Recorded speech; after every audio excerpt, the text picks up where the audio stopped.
Hi friends, नमस्कार।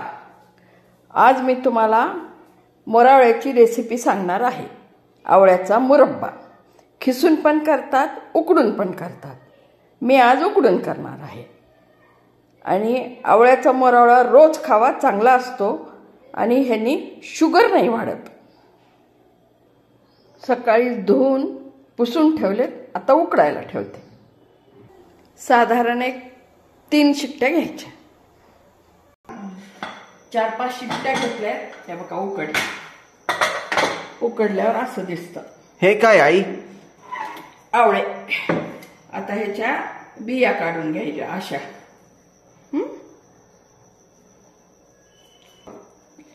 पोळायले ह्या अशा बिया काढून घ्यायच्या। ह्या बिया इकडं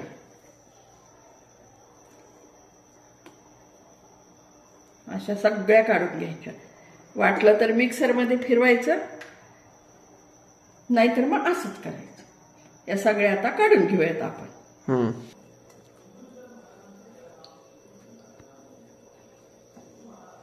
हे बघा, सगळ्या बिया काढून ठेवल्या। हे एवढं झालं। जेवढं आता हे आवळ्याचं आहे तेवढी साखर घालायची अंदाजाने।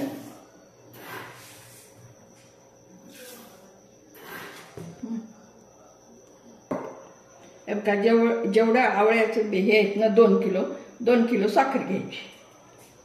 आणि आता हे गॅसवर ठेवायचं।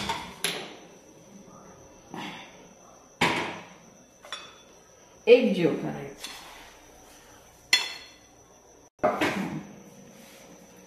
हे बघा, आता साखर विरघळायली, असं शिजून घ्यायचं अजून 15 मिनिट। ह्याच्यात आल्याचा पाक टाकलाय आणि थंड झाल्यावर विलायची टाकायची। शिजत आलंय आता। पाक जर पाहिजे असेल तर बंद करायचं आणि थोडंसं घट्टसर पाक पाहिजे असेल तर अजून थोडा वेळ गॅसवर ठेवा। ह्याच्यात एक फायदा आहे, किती खाल्लं तर ह्याच्यातली शुगर वाढत नाही। डायबिटीसला चांगलं आहे। मम्मी क्या हो गया? हाँ, झालं। हे बघा, पाक पाहिजे असेल तर असं होतं। आता हे गार झाल्यावर ह्याच्यात जायफळ वेलची पावडर टाकायची। आल्याचं पाक आलं मिक्सरवर हे फिरून टाकलेलं आहे। अच्छा लगे तो लाइक करो, सब्सक्राइब करो, फॉलो करो। उद्या आता आवळा खिसून करणार आहे, आज हे उकडून केला। बाय। आपका वक्त अच्छा कटे।